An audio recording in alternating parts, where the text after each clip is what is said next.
கேட்டுக்கொள்கிறேன். ஆமென். கர்த்தர் நல்லவர். நாம் கொஞ்ச நேரம் கர்த்தருடைய வார்த்தை தியானித்த பிற்பாடு நாம் ஜெபிக்க போகிறோம்.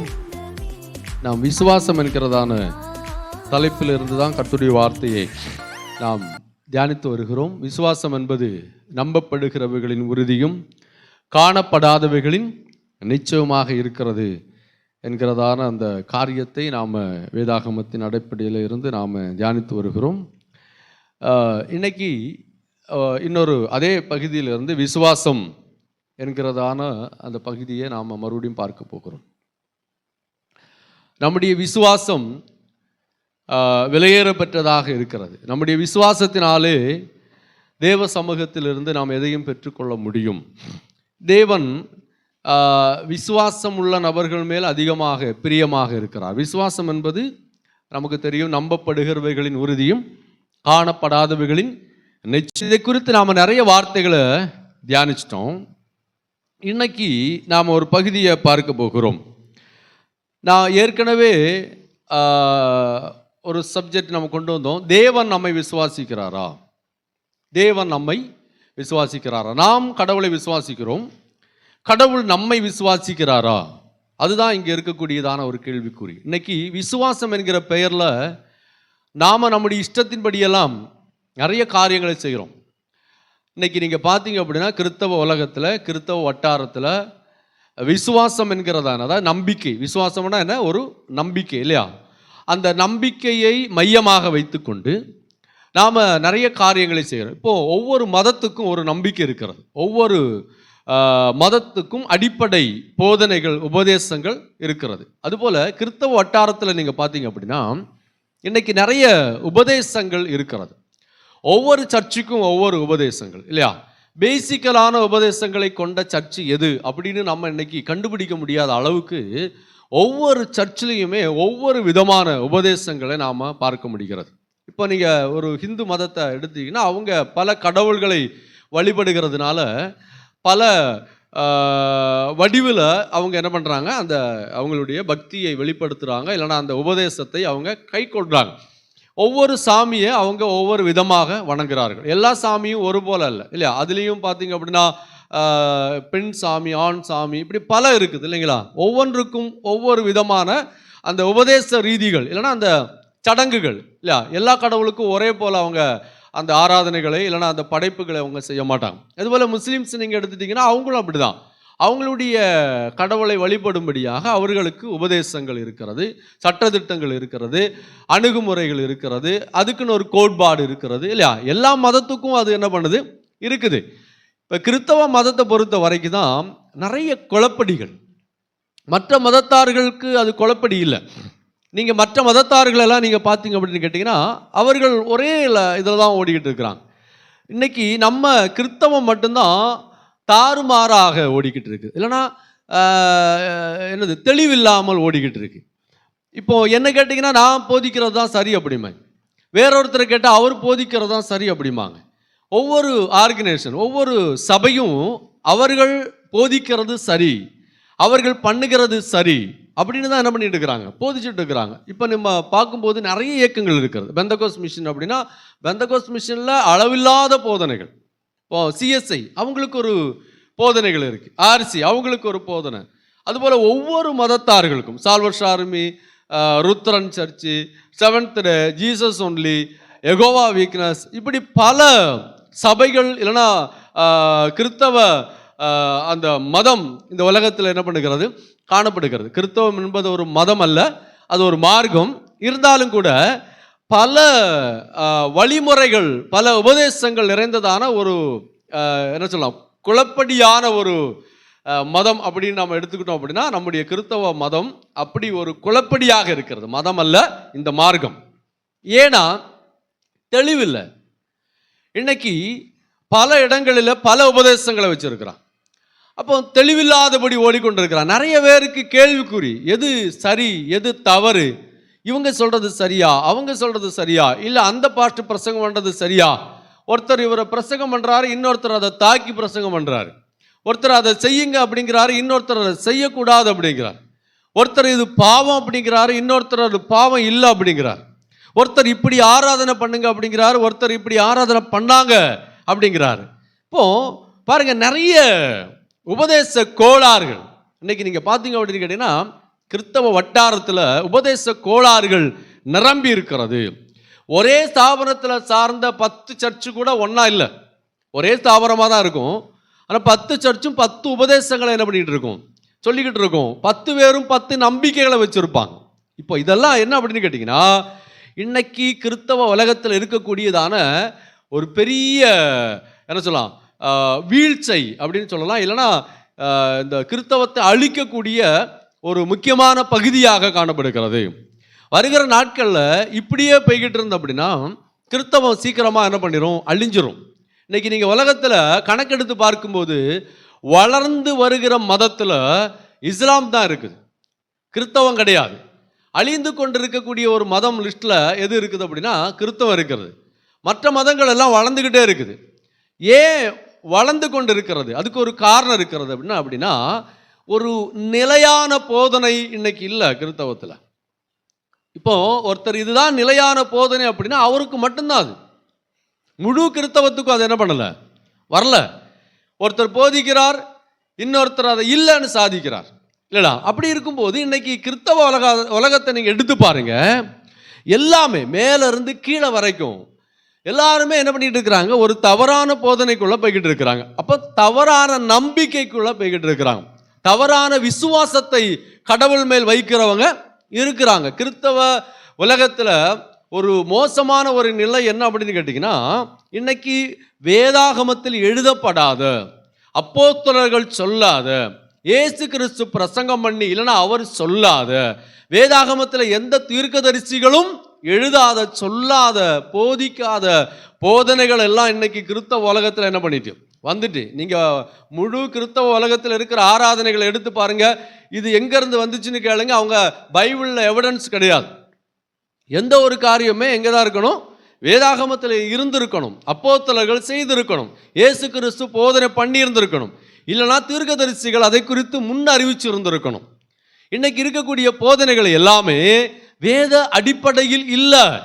ஏன் வேத அடிப்படையில் இல்லை அப்படின்னா, அவர்கள் வேதாகமத்தை இருந்து நிதானமாக வாசித்து தேவனுடைய ஆவியானவருடைய துணையோடு கூட புரிந்து கொண்டு அதை கற்று மற்றுள்ளவர்களுக்கு போதிக்க போகலை. இன்னைக்கு இருக்கிற சூழ்நிலை பாருங்க, கொஞ்சம் பாட தெரிஞ்சா, கொஞ்சம் பைபிள் தெரிஞ்சா, கொஞ்சம் பிரசங்கம் பண்ண தெரிஞ்சா அவங்க யாரா மாறிடுறாங்க, ஊழியக்காரர்களாக மாறிடுறாங்க. தொடர்ந்து அவங்களுக்கு அதில் இருக்கக்கூடிய ரகசியங்களை தெரிய மாட்டேங்குது, அதில் இருக்கக்கூடிய கருகலான சத்தியங்கள் தெரிய மாட்டேங்கிறது, அதில் எழுதப்பட்டிருக்கிற வசனத்தின் அடிப்படை உபதேசங்கள், அதோடைய பின்னணிகள், எழுதப்பட்டிருக்கிற நோக்கங்கள், இதை ஒன்றுமே என்ன பண்ண மாட்டேங்க அப்படின்னு கேட்டிங்கன்னா தெரியவே மாட்டேங்கிறது. ஹல்லேலூயா. அதனால தான் இன்னைக்கு நிறைய உபதேசம், நான் உதாரணமாக சொல்ல போனால் வாக்கு தத்தம் என்கிறதான ஒரு ஆராதனை வேதாகமத்தில் இல்லை, எங்கேயுமே எழுதப்படலை. செய்கிறாங்க, சரி பரவாயில்ல, புசித்தாலும் குடித்தாலும் தேவனுடைய நாமம் மகிமைப்படும்படி செய்யட்டும், தப்பு இல்லை, நான் அதை தப்புன்னு சொல்லலை. ஆனால் வேதாகமத்தில் அது இல்லை. அப்படி பல உபதேசங்கள் வேதாகமத்தில் இல்லை, பல ஆராதனைகள் வேதாகமத்தில் இல்லை. புதிய ஏற்பாடில் அமாவாசை பிரேயர் இல்லை, நான் அதை பற்றி உங்கள்கிட்ட சொல்லியிருக்கிறேன்.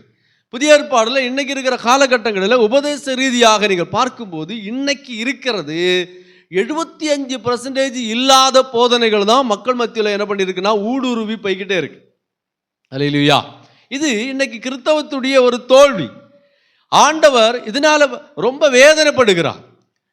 நான் நேற்று நினைக்கிறேன், இப்படி யோசித்தேன், என்ன இப்படி கிறிஸ்தவம் இல்லைன்னா அந்த கிறிஸ்தவ உலகத்தில் இப்படியெல்லாம் மெசேஜ் போய்கிட்டு இருக்கு, இப்படியெல்லாம் உபதேசம் போய்கிட்டு இருக்கு அப்படின்னா யாருமே தேவ சமூகத்தில் உட்கார்ந்து இருந்து கற்றுக்கொள்ள விரும்பலை. இப்போ நான் பிரசங்கம் பண்ணேன்னா என்னை சார்ந்த மக்கள் எல்லாம் என்ன நம்புகிறாங்க, என் வசனத்தை கேட்டுட்டு பாஸ்டர் பிரசங்கம் பண்ணால் அதான் உண்மையாக இருக்குன்னு சொல்லி என்ன பின்பற்றுறாங்க, அதான் பிரச்சனை. அப்படி நாம் இருந்தோம் அப்படின்னா உண்மையிலேயே வருகிற தலைமுறைக்கு தவறான ஒரு கிறிஸ்தவத்தை இல்லைன்னா ஒரு உபதேசத்தை நாம் கொண்டு போயிடுவோம். இப்போ நான் பிரசங்கம் பண்ணினாலும் என்னை சார்ந்தவர்கள், என்னை நம்புகிறவங்க எல்லாம் என்னுடைய வார்த்தைகளை எதை வச்சு தான் மார்க் போட்டு அவங்க ஏற்றுக்கொள்ளணும் அப்படின்னு கேட்டீங்கன்னா வேத வசனத்தில் பிரசங்கம் பண்ணப்பட்டது இருக்கிறதா? அல்லேலூயா. புதுசாக ஒன்றும் கொண்டு வரக்கூடாது, பைபிளில் புதுசாக கொண்டு வரக்கூடாதுன்னு வேதாகமத்தில் தெளிவாக வெளிப்படுத்தின விசேஷம் கடைசி அதிகாரத்தில் ஆண்டவர் எழுதியிருக்கிறார். கூட்டவும் கூடாது, குறைக்கவும் கூடாது. கூட்டுறதுக்கு நமக்கு அதிகாரம் இல்லை. ஒருத்தர் வந்து இதை செய்யலாம். அதுக்கு ஒரு உதாரணமான வசனம் இதுதான், எதை செய்தாலும் தேவனுடைய நாம மகிமைப்படும். அதுக்காக எதையாவது ஒன்று செஞ்சு வச்சுட்டு இது தேவனுடைய நாம மகிமைப்படுவதற்காக அப்படின்னு நாம் என்ன பண்ணக்கூடாது, சொல்லக்கூடாது. அல்லேலூயா. முதல்ல நாம் ஆண்டவருடைய பிள்ளையா இருக்கிறோமா, ஆண்டவர் நம்ம அங்கீகரிச்சிருக்கிறாரா, நம்முடைய விசுவாசம் அங்கீகரிக்கப்பட்டிருக்கிறதா, நம்முடைய ஆராதனைகள் அங்கீகரிக்கப்பட்டிருக்கிறதா, நம்முடைய உபதேசங்கள் அங்கீகரிக்கப்பட்டிருக்கிறதா, நம்முடைய ஊழியங்கள். இன்னைக்கு நிறைய ஊழியர்கள் எழும்புறாங்க, நல்லது. ஆனால் இதெல்லாம் அங்கீகரிக்கப்பட்டிருக்கிறதா, அடிஸ்தான உபதேசத்தில் பண்ணுறாங்களா, வேத வசனத்தில் சார்ந்து பண்ணுறாங்களா, பரிசுத்த ஆவியானவருடைய ஆளுகைக்குள்ளாக உட்பட்டு பண்ணுறாங்களா, இதெல்லாம் நம்ம ஆராய்ந்து பார்க்கணும். இப்போ நான் பிரசங்கம் பண்ணி கொண்டு இருக்கிறதுனால நான் நல்ல பிரசங்கியாளர், நல்ல போதகர் அப்படின்னு என்ன பண்ணக்கூடாது, சொல்லக்கூடாது. வேத வசனத்தின் அடிப்படையை வைத்து கொண்டுதான் நாம ஒரு முடிவுக்கு வரணும். அல்லேலூயா. ஆண்டவர் யாரை அங்கீகரிக்கிறார், அதான் நமக்கு இருக்கிற கேள்வி. இன்னைக்கு விசுவாசம் அப்படின்னா என்ன, நாம விசுவாசிக்கிறோம் உண்மைதான், ஆனால் ஆண்டவர் இல்லைன்னா ஆண்டவரால் அங்கீகரிக்கப்பட்ட விசுவாசி யாரு, ஆண்டவரால் ஏற்றுக்கொள்ளப்பட்ட விசுவாசி யாரு, ஆண்டவரால் ஏற்றுக்கொள்ளப்பட்ட ஒரு நபர் யார் அப்படிங்கிறத நாம வேதாகமத்திலிருந்து தான் அதை கண்டு கொள்ள வேண்டியதாக இருக்கிறது. என்னோடு கூட நீங்க வேத புஸ்தகத்தை திருப்பிக் கொள்ளுங்க. புதிய ஏற்பாடுல மத்தேயு எழுதின சுவிசேஷம் இப்படி அவர் ஜனங்களோடு பேசுகையில் அவருடைய தாயாரும் சகோதரரும் அவரிடத்தில் பேச வேண்டும் என்று வெளியே நின்றார்கள். அப்பொழுது ஒருவன் அவரை நோக்கி, உம்முடைய தாயாரும் உம்முடைய சகோதரரும் உம்மோடு பேச வேண்டும் என்று வெளியே நிற்கிறார்கள் என்றான். தம்மிடத்தில் இப்படி சொன்னவனுக்கு அவர் பிரதியுத்தரமாக, என் தாயார் என் சகோதரர் யார் என்று சொல்லி தம்முடைய கையை தமது சீசர்களுக்கு நேராக நீட்டி, இதோ என் தாயும் என் சகோதரர்களும் இவர்களே அப்படின்னு ஆண்டவர் சொல்றார். ஏன் இந்த வார்த்தையை சொல்றார்? 50வது வசனம், பரலோகத்தில் இருக்கிற என் பிதாவின் சித்தத்தின்படி செய்கிறவன் எவனோ அவனே எனக்கு சகோதரனும் சகோதரியும் தாயுமாய் இருக்கிறான் அப்படின்னு சொல்லி ஆண்டவர் என்ன பண்றாரு, சொல்றார். இப்போ இந்த இடத்துல ஆண்டவர்கிட்ட வச்ச கேள்விக்கு அவர் சொல்ற பதில் பாருங்க, ரொம்ப முக்கியமான ஒரு பதிலாக காணப்படுகிறது. இயேசு கிறிஸ்து போதனை பண்ணி கொண்டிருந்த போது இயேசு கிறிஸ்துடைய சொந்த தாய், தன்னுடைய கூட பிறப்பு இயேசுவை பார்க்க வேண்டும் என்றும் இயேசுவோடு கூட பேச வேண்டும் என்று சொல்லி வராங்க இல்லையா. அவங்களுடைய எண்ணங்கள் தவறு இல்லை, அவங்க இயேசுவோடு பேச வந்ததெல்லாம் ஒரு பிரச்சனை கிடையாது. இந்த இடத்துல நாம வியாக்கியானம் பண்ணுகிறோம், நான் வேற விதமாக கொண்டு வர விரும்பல. அப்போ ஆண்டவர் அந்த இடத்துல இந்த வார்த்தையை சொல்றார். அதனால இந்த தாயை மதிக்கல அப்படிங்கிறதுக்கு பொருள் அல்ல, சகோதரர்களை நேசிக்கல அப்படிங்கிறதுக்கும் பொருள் அல்ல. இதை உபதேசமாக அதை வைத்து கொண்டு அங்க பண்றார். அதான் அங்க நடந்த நிகழ்ச்சி. அல்லாம தாயை வேண்டான்னு சொல்லல, சகோதரர்களை வேண்டான்னு என்ன பண்ணல, சொல்லல. அந்த இடத்துல இயேசு அந்த சூழ்நிலையை அங்க பயன்படுத்துறாரு போதிக்கிறதுக்கு. எப்படி தெரியுமா, அங்க வந்து எல்லாரும் முன்னாடி கேட்கிறாங்க. அப்போது இயேசு கிறிஸ்து தான் யாரை அதிகமாக நேசிக்கிறார், தான் யாரை அதிகமாக விரும்புகிறார், தனக்கு யாரை பிடிக்கும் அப்படிங்கிறத அங்க என்ன பண்றாரு, வெளிப்படுத்துறாரு. தாயா இருந்தாலும் சரி, சகோதரர்களாக இருந்தாலும் சரி, குடும்பத்தாரர்களாக இருந்தாலும் சரி, சொந்த பந்தங்களாக இருந்தாலும் சரி, நண்பர்களாக இருந்தாலும் சரி, தேவ சமூகத்தில் யார் அங்கீகரிக்கப்படுகிறார்கள் அப்படின்னு கேட்டீங்க அப்படின்னா வேதம் சொல்லுகிறது, பரலோகத்தில் இருக்கிற என் பிதாவின் சித்தத்தின்படி யார் செய்கிறார்களோ அவர்கள் தேவனால் அங்கீகரிக்கப்பட்டிருக்கிற விசுவாசி, இல்லைனா ஊழியர்கள். அல்லேலூயா, அல்லேலூயா. வார்த்தை பாருங்க, இயேசு கிறிஸ்து இதை சும்மா எழுதி நம்முடைய கரங்களில் கொடுக்கல, ஒரு நோக்கம் இருக்கிறது. இயேசு கிறிஸ்துவுக்கு ஒரு நோக்கம் இருக்கிறது. அந்த இடத்துல அந்த வார்த்தையை பயன்படுத்துறார். மறுபடியும் சொல்றேன், தாயை வெறுக்கல, சகோதரர்களை இயேசு என்ன பண்ணல, வெறுக்கல. அந்த வார்த்தையை ஆண்டவர் அங்க பயன்படுத்துவதின் நோக்கம் என்ன அப்படின்னா, அதன் மூலமாக சுவிசேஷத்தை கர்த்தர் அறிவிக்கிறார், இல்லைனா யாரை அவர் அதிகமாய் நேசிக்கிறார், விரும்புகிறார் என்பதை அங்கே அவர் வெளிப்படுத்துகிறார். ஹல்லேலூயா. மூல பாஷையில், அதாவது கிரேக்க மொழியில் அது என்ன சொல்லப்பட்டிருக்கிறது அப்படின்னு கேட்டீங்கன்னா, இயேசு அவரை பார்த்து, யார் என்னுடைய அம்மா, யார் என்னுடைய சகோதரர்கள் என்று கேட்டார். பின்பு தன்னுடைய சீசர்கள் பக்கமாக கையை நீட்டி, இதோ என் அம்மாவும் சகோதரர்களும் இவர்கள்தான் அப்படிங்கிறார். என்னுடைய பரலோக தகப்பனுடைய விருப்பத்தின்படி நடக்கிறவர்கள்தான் என் சகோதரர், என் சகோதரி, என் அம்மா என்று அவர் சொன்னார். அல்லேலூயா. பரலோக தகப்பனுடைய சித்தத்தின்படி நடக்கிறவர்கள் எல்லாரும் விசுவாசிங்க அப்படின்னு நம்ம சொன்னா அது விசுவாசிதான். அல்லேலூயா. ஆனால் தேவனால் அங்கீகரிக்கப்பட்ட விசுவாசி யார்? தேவனால் அங்கீகரிக்கப்பட்ட ஊழியர்கள் யார்? தேவனால் அங்கீகரிக்கப்பட்ட உபவாசம் என்ன? தேவனால் அங்கீகரிக்கப்பட்டிருக்கிற ஜெபம் என்ன? தேவனால் அங்கீகரிக்கப்படுகிற ஊழியங்கள் என்ன?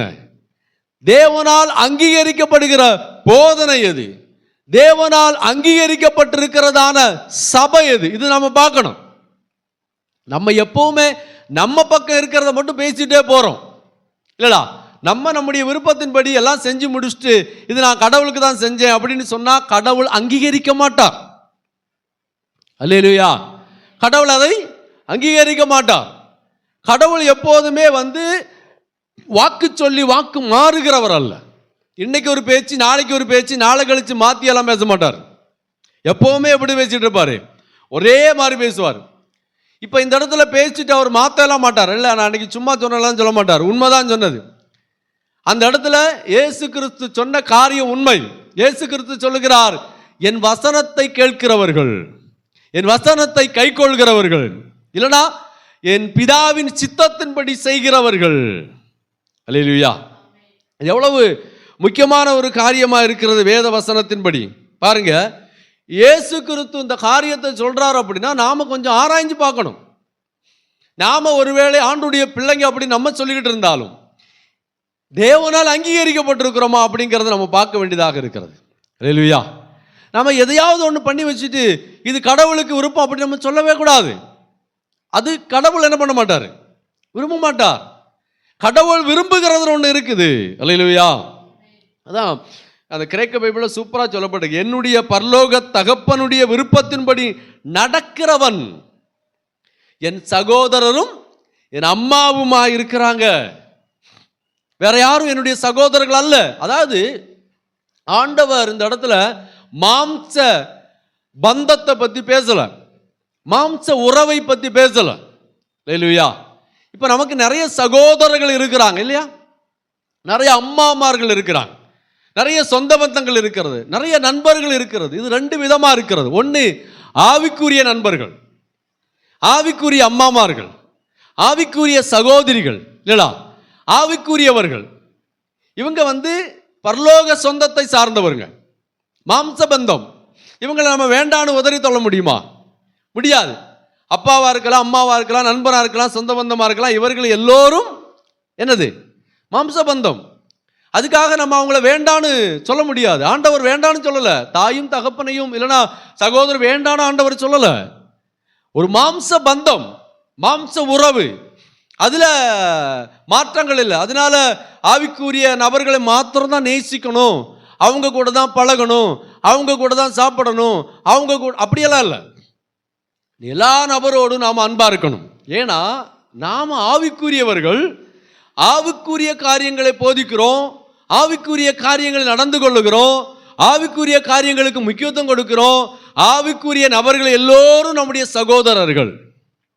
அல்லேலூயா. அப்ப சபையில இருக்கக்கூடிய ஏன் சபை, ஓன் சபை, அந்த சபை, இந்த சபைன்னு சண்டை போட்டுட்டு இருக்கக்கூடாது. எல்லாரும் யாருடையவர்கள்? ஆண்டவருடையவர்கள். ஏன் சபையை சார்ந்த விசுவாசி, எங்க விசுவாசி, எங்க பாஸ்டர், இதெல்லாம் கிடையாது. நம்ம எல்லோரும் சகோதரர்கள். அல்லேலூயா. அப்படிதானே? நம்ம ஆவிக்குரிய சகோதரர்கள். ஒருத்தர் ஆவிக்குரிய அல்லாத நபர், அவர் நமக்கு சகோதரர் இல்லையா? சகோதரர் தான். ஆனா ரெண்டுக்கு வித்தியாசம் இருக்கிறது. ஆவிக்குரிய சகோதரர் வேற, மாம்ச சகோதரர் வேற. இப்ப நம்ம சபை போதகர் நம்ம என்ன சொல்றோம்? இவர் என்னுடைய ஆவிக்குரிய தகப்பன். அப்ப மாம்ச தகப்பன் ஒருத்தர் இருக்கிறாரா இல்லையா? இவங்க என்னுடைய ஆவிக்குரிய தாய். அப்போ மாம்ச தாயின்னு ஒரு ஆள் இருக்கிறாங்களா? இருக்கிறாங்க. அவங்கள வேண்டான்னு நம்ம சொல்லலை, ஒரு நாள் வேண்டான்னு என்ன பண்ணலை, சொல்லலை. நான் சொல்றதுடைய அந்த பொருள் உங்களுக்கு புரிஞ்சுன்னு நினைக்கிறேன். யார் தேவனால் அங்கீகரிக்கப்பட்டிருக்கிறவர்கள், பிரைஸ் தி லார்ட், தேவ சித்தம் செய்கிறவர்கள். இப்போ தேவன் சித்தம் செய்யாத ஒரு நபரை தேவன் ஒரு காலம் என்ன பண்ண மாட்டார், அங்கீகரிக்க மாட்டார். தேவ சித்தம் எப்பவுமே நாம செய்கிறவர்களாக இருப்போமானால் எப்போதும் அவருடைய சொந்தக்காரராக நம்மால் என்ன பண்ண முடியும், இருக்க முடியும். தேவ சித்தத்தை மீறி ஒருவேளை நாம நடக்கிறோம் அப்படின்னா தேவன் நிச்சயமாக என்ன பண்ண மாட்டார், நமக்கு உதவி செய்யவே மாட்டார்.